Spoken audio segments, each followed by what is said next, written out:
There's a moment in every big technological shift where someone quietly asks a very human question. Not how fast can we do this, not how much will it cost, but who will this affect first? That moment arrived for Hyundai this month, not in a boardroom, not at a tech conference, but in a statement from its labor union in South Korea. The message was simple. Humanoid robots will not enter Hyundai's factories unless there is a formal agreement between workers and management. No panic, no rejection of technology, just a pause. And sometimes, pauses are where the most important conversations begin.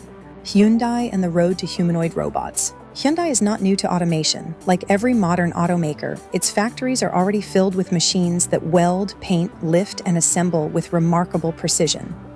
Automation is part of the industry's DNA. But what Hyundai revealed at CES 2026 marked something different. On that stage in Las Vegas, the company introduced Atlas, the humanoid robot developed by its subsidiary Boston Dynamics. This wasn't a prototype meant to impress engineers. It was a production-ready system designed for real factory floors. Hyundai didn't talk about someday. They talked about timelines. By 2028, the company plans to operate a facility capable of producing 30,000 humanoid robots every year. These robots will begin work at Hyundai's U.S. plant in Georgia, with gradual expansion to other production sites. At first, Atlas will handle simpler tasks, organizing parts, moving materials, supporting repetitive operations. Later, Hyundai expects these robots to take on more physically demanding roles across assembly lines. This announcement excited investors. Hyundai's shares climbed. Media coverage focused on innovation, efficiency, and the future of manufacturing. But for workers, this wasn't just about technology, it was about permanence. Why humanoid robots feel personal. Factories have always evolved, new machines come in, old roles change, workers adapt. So why did this announcement feel different? Because Atlas doesn't just do work, it resembles the worker. Humanoid robots are designed to move through spaces built for people, use tools designed for people, and perform tasks traditionally assigned to people. That similarity changes the emotional equation.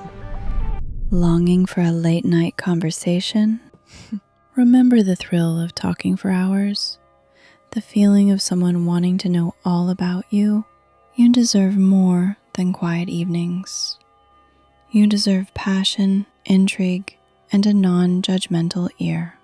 Nomi is the most emotionally intelligent AI, ready to explore whatever is on your mind and build a unique, intimate bond just between you two. Find the link in our comment section and let a new kind of conversation begin. Atlas doesn't stand behind safety cages like traditional industrial robots. It walks, it balances, it turns its head, it pauses before acting. Hyundai estimates that maintaining one Atlas robot costs around $9,500 per year, dramatically lower than the cost of human labor. It doesn't need brakes, insurance, or long-term benefits. From a business perspective, that efficiency is compelling. From a worker's perspective, it raises an uncomfortable question. If a robot can do my job in my space, what happens to me? And if I am not wrong, this is a serious matter and has been a topic of debate for many years. This isn't fear of technology, it's awareness of patterns. Automation rarely arrives announcing job losses. It arrives quietly, framed as support, then optimization, then restructuring. Over time, roles disappear not through mass layoffs, but through slow replacement. The union understands this, and that understanding shaped its response. The union statement. When Hyundai's Korean labor union responded, the tone surprised many people. There was no shouting, no dramatic language, just clarity. The union warned that deploying AI-driven humanoid robots would cause an employment shock. It accused Hyundai of pursuing automation as a long-term strategy to reduce labor costs and maximize profits, and said clearly that workers would not accept this without negotiation. Their core demand was straightforward. No robot enters the workplace without a labor management agreement. That phrase matters. Labor agreements don't stop innovation.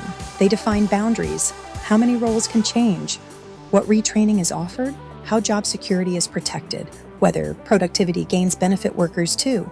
In other words, the union isn't trying to stop the future. It's trying to make sure workers aren't written out of it.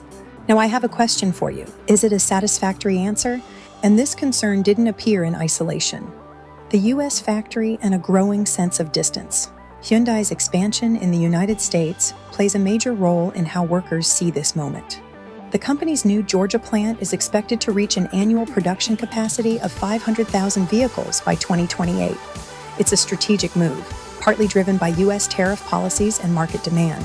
For Hyundai, this represents growth and resilience. For Korean workers, it feels like displacement. The union has warned that increased US production is already threatening job security at multiple factories in South Korea.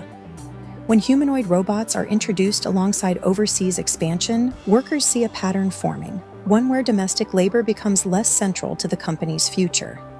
In that context, robots don't feel like neutral tools, they feel like accelerators. Public reaction, why people are split. Online reactions to the story reflect a wider global tension. Some people support the union strongly. They argue that technological progress should come with guarantees. Retraining, reduced hours, safer conditions, and shared benefits. What if your water bottle glowed to help you reach your hydration goals? The Lark bottle does. Its smart sensor tracks your intake and glows to remind you when it's time to drink. Plus, it purifies your water on the go. Prioritize your health with the perfect gift for you and your loved ones. Click the link in the comment section to never forget to hydrate again. Others see resistance as unrealistic.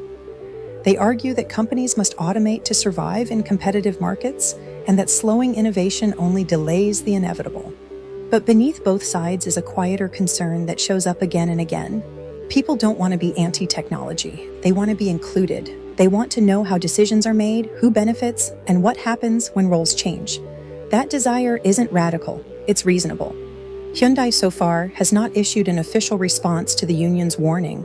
That silence suggests the company understands the sensitivity of the moment. What this moment really represents. This story isn't just about Hyundai. It's about a shift happening across industries, from logistics to healthcare to education, where machines are no longer just tools, but participants in human environments. Humanoid robots are different because they blur lines between assistance and replacement, between efficiency and identity, between progress and disruption. Hyundai's workers chose to address those questions before the robots arrived, not after. That timing matters. Once technology becomes normalized, negotiation becomes harder. By speaking now, the union is asserting that the future of work should be discussed, not assumed. A calmer way to think about the future. It's easy to frame stories like this as conflict. Workers versus machines, tradition versus innovation. But that framing misses something important. This isn't about stopping robots. It's about shaping how they enter our lives. Hyundai's robots will likely work. They will lift, sort, move, and assemble with impressive reliability. That part of the future is clear. What isn't clear yet is whether the people who built the industry will move forward with that future or watch it from the sidelines. And that uncertainty is exactly why this conversation matters now. Ending before the first step is taken. For now, the robots are still off the factory floor. They're waiting in labs, in demos, in presentations, ready, tested, prepared, and so are the workers. Not resisting, not rejecting, just asking to talk first. Sometimes progress isn't about moving faster. Sometimes it's about deciding how we move, together. And that decision, quietly unfolding at Hyundai, may shape far more than one company's future. This moment at Hyundai won't be the last. Similar conversations are coming to warehouses, hospitals, offices, everywhere.